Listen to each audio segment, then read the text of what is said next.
আচ্ছা বাবু, তুমি ধরো আমি মরে যাব, ও, কেন এমন কথা বলছো তুমি?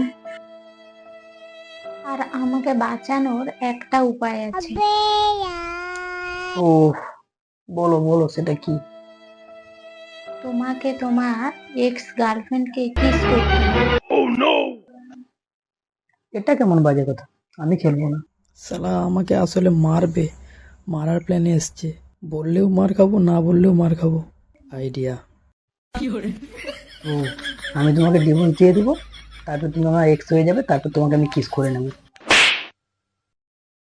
আমি মরবো আর তুমি ওই মুহূর্তে আমাকে ডিভোর্স দেবে?